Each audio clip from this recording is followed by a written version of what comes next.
Hello and welcome to this fireside session on shaping up of financial services in this new era. We have an interesting guest with us, Mr. Sanjiv Bajaj from Bajaj Capital. Welcome on the show, sir. Thank you. It's my pleasure to be here. Okay.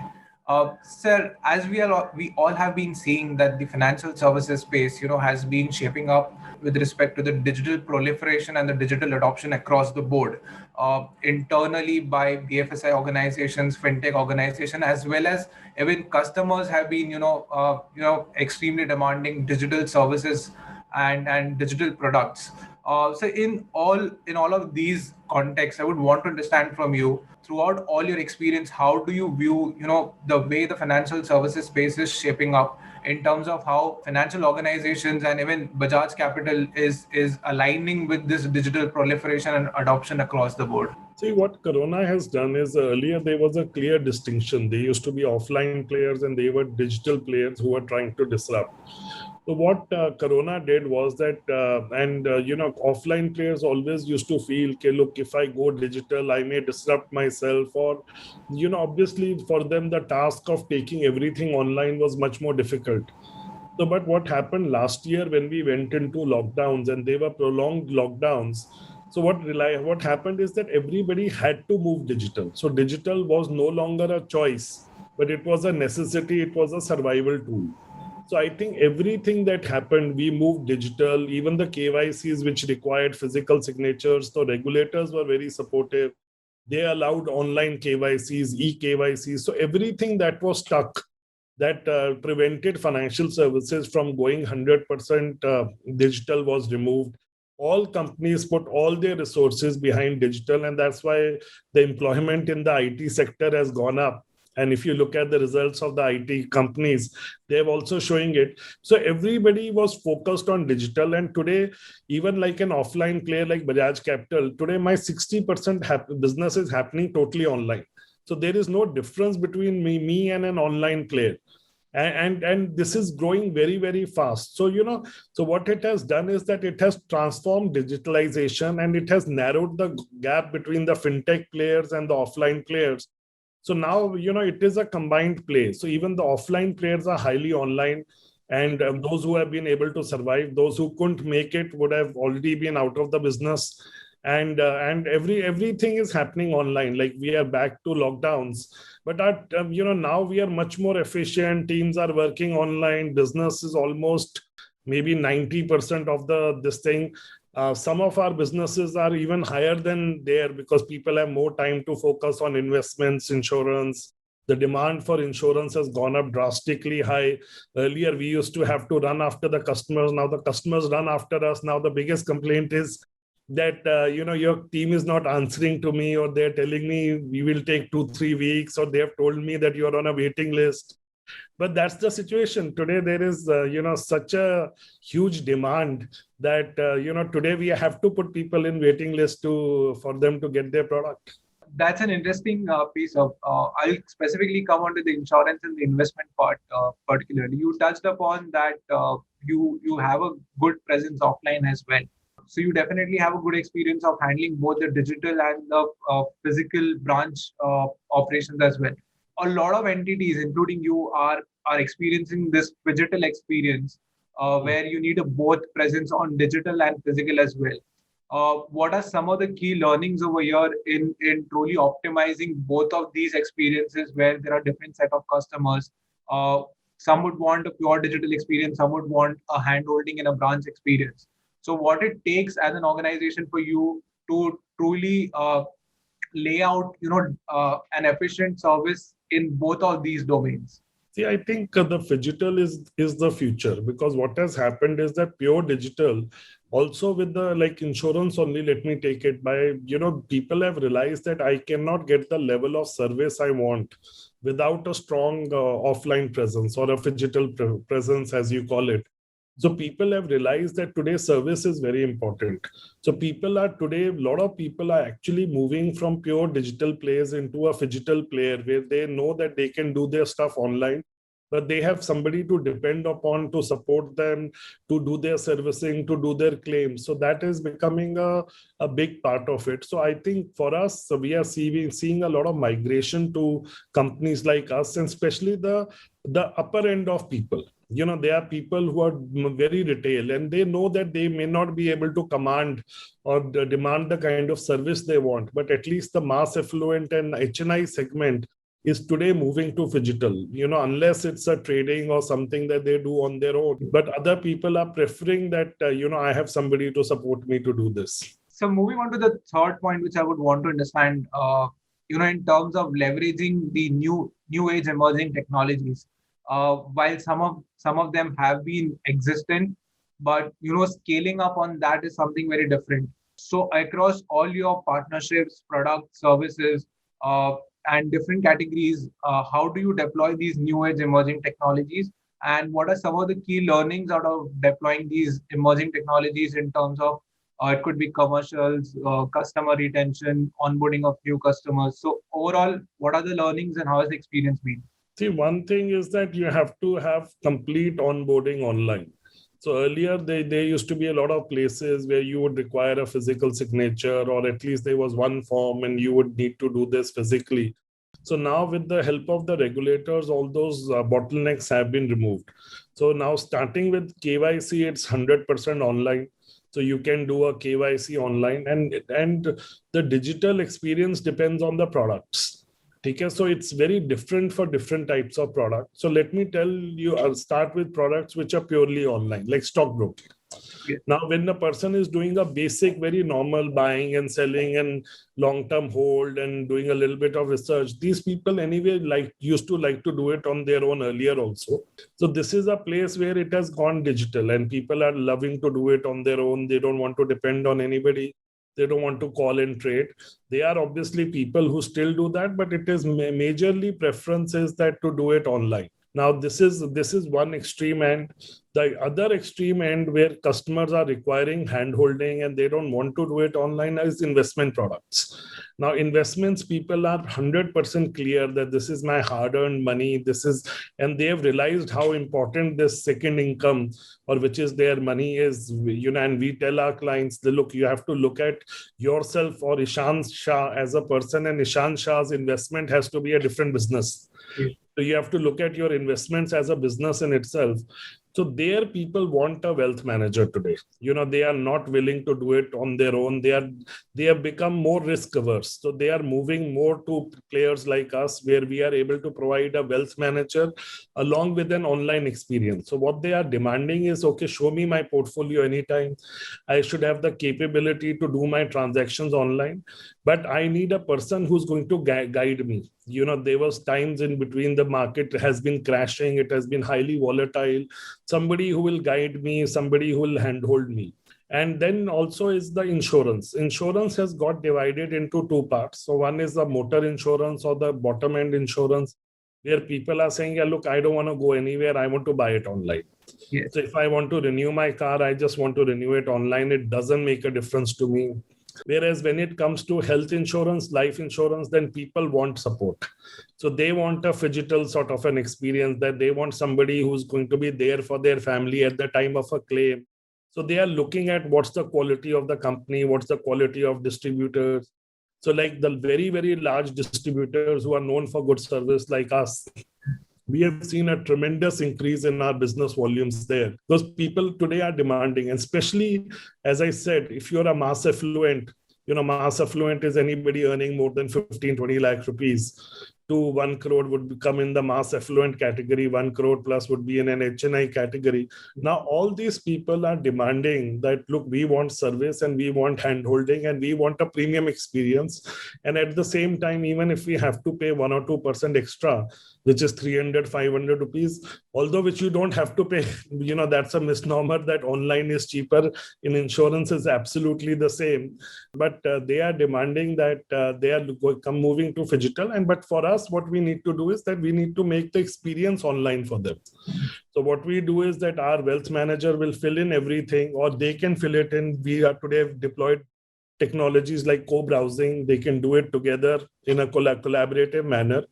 So, and then information goes to them.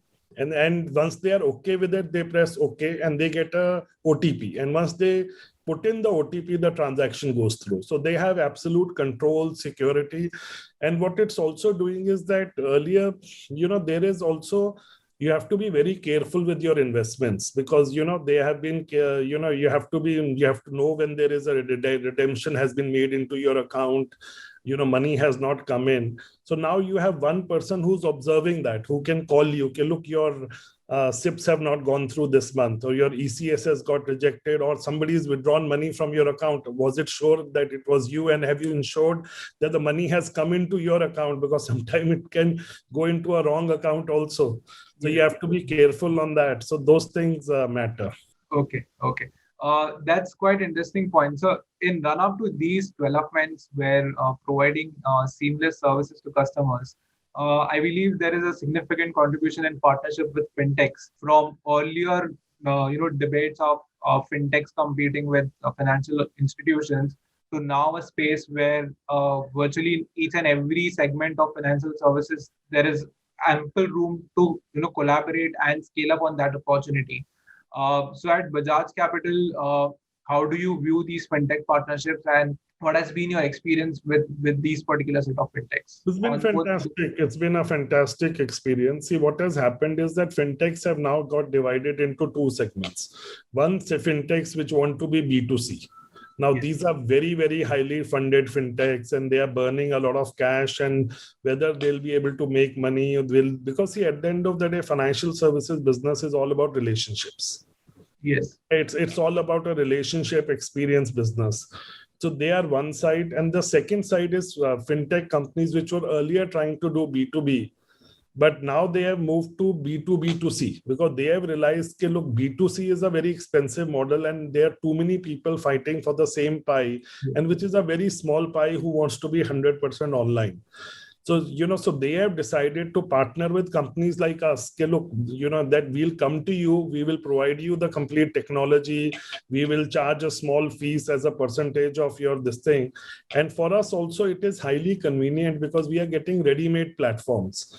So in fact, we have used these partnerships where we already had the technology in some areas like insurance, mutual funds, but we felt that a fintech had a better technology. Or today with the neo banking, where there are very good banking integrations where people can see their accounts, they can manage their bank accounts through those. So what we have done is that we have tied up with these fintechs, and we are now integrating their products into our solution, where we are able to provide those things in a seamless manner. Okay, and that's an interesting aspect, sir. Moving on, extending that particular point with respect to the insurance and the investment space. Considering how the Indian population as an overall, this particular space is still underpenetrated when it comes to that, like almost up to the tune of 90%, there's a headroom for all players in this space. What are your thoughts on tapping these particular opportunities, considering even the regulator has come out with, micro products, micro services in that particular space, which are easily scalable for all players in this space. So how are you approaching the insurance and investment space, considering how the developments are happening in the industry? Yeah, see, insurance, so in fact, even on a mass affluent or an HNI basis is undertapped. Because even if you are well off, you have not taken, and you would have come across so many cases of people discussing that, look, man, I didn't have an insurance. And now with the corona, what people have seen, that they were earlier used to buy a 3 crore or a 3 lakh rupee or a 5 lakh floater policy. Yes. Now 3 to 5 lakh is nothing, because if corona comes into the family, the whole family is getting it. Yes. So imagine 2-3 people get hospitalized, they are spending 20 lakh rupees. Or 15 lakh rupees. And today, so it's absolutely crazy. You can't even negotiate. You get a hospital bed itself is a huge favor to you. And you would have probably called 20, 30 people, or 30 calls would have been made on your behalf. So people have realized, okay, look, I need to increase my health insurance cover. And what has happened is that most of the people are owning very old products. They have bought an insurance maybe 3 to 5 years ago. A lot of people have bought it online. They thought they had compared, but they didn't understand the product. So today, most of the people are overpaying because, as you have yourself said, IRD has come up with new regulations. They have come up with better product. They have said that you have to cover all the newer treatments, but most of the people are still in the older version of the products. So they don't even know. So today, let me take an example. What you're paying for probably a 5 to 10 lakh rupee health cover, you can easily buy a 50 lakh to a 1 crore rupee cover at the same cost. Yes. So most of the people don't even know that. So a lot of people now, as Bajaj Capital also, we have started this service called Insurance Review, which we are doing it as our contribution in the pandemic, where we are helping people send their policy into us. And we do a review for them that what is the policy, is it good, bad, what are the newer policies available for that, what is covered in this, what is not covered in this. So they can take an informed decision, because obviously porting is not easy. And for me, I don't make money in porting, because porting doesn't have commission in the first year, but it's as a service to the society, because we realize that people are extremely underinsured and they have wrong products. So now all these people are looking to buy a new product. And what we tell to these guys is, don't buy a new product. Okay, so because in an insurance, after 4 years, your pre-existing diseases get covered on a health insurance. Yes. After 8 years, your claim cannot be rejected. So you need to port out. Okay, so you need to port out so that you are maintaining that continuity, or you need to have 2 policies for X number of years. Yes. So these are the type of decisions. And even on life insurance today, there are amazing features like after 3 years, your claim can't be rejected. So it's about getting this information out, and everybody is looking to upsell. And most of the digital players, pure digital players, can't do that, because their technology is just built for buy, compare and buy. It is not for advisory. You can't come and evaluate your product or see how to upgrade that product, or whether that product has got outdated. So that's where digital players are doing a lot of work, and they're getting a lot of traction on that. Okay, that's an interesting perspective. So how do you view it on the wealth management side, considering the markets have been, volatile in the recent times, and within this space also there are players emerging out, providing different kind of solutions in terms of people with different income groups, very customized and need products in that sense. So at Bajaj Capital, how are you approaching this particular space? See, wealth management I think online is a very difficult game. Because unless you're a very retail person, nobody wants to do wealth, because that's your life's biggest savings. Yeah, that's your most, probably after your own spouse, it's the or children, it's the second most loved things. Or for some people it may be even more loved than that. So you can't say that, but so people definitely want a good advisor, but they want an advisor they can trust. So people are choosing different alternatives. So some people are saying, I will go for a person who's fee only. So I know what I'm paying him, so that he's not making money beyond that. The second, people are going, okay, I don't mind paying a commission as long as you tell to me what you are making from me. Yes. And what has also happened is that the competition has gone up so much, and today anybody and everybody can write a review. Because today, you can wake up in the morning and give a comment on the work done by the Prime Minister of the country or anybody. Earlier, that wasn't there. You had to have some say to be in the media to be able to comment on that. Today, everybody can have a Twitter account or this thing. So the point is that the mis-selling and the other wrong activities have also gone down drastically in the wealth management industry, because people have become much more conscious. Okay, look, if I want to build a career, I can't have people writing badly about me. Yes. And companies have also become very sensitive on that. So on wealth, what is happening there is definitely a boom, because people who are wealthy are luckier. Their incomes have not come down. Yes. And their expenses have come down drastically, because they have not gone on in any holidays. They are not going and spending in hotels. They're not eating outside. Maximum you're ordering in once in a while. And even that has reduced. So everybody's savings have gone up, and they have time, which they earlier used to spend. So what is that time getting spent on is investing. So I think whether markets have been volatile or not, but today everybody's become an investor.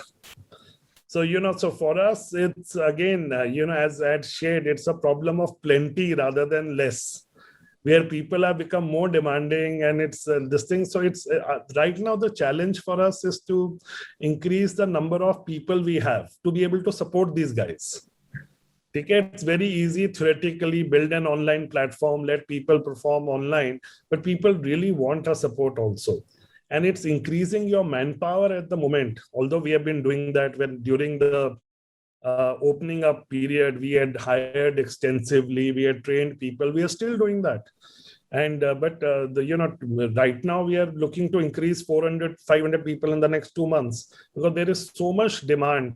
But we have to get the people in, we have to train them in, make sure the quality is there, check everything. So those are the challenges at the moment. Okay.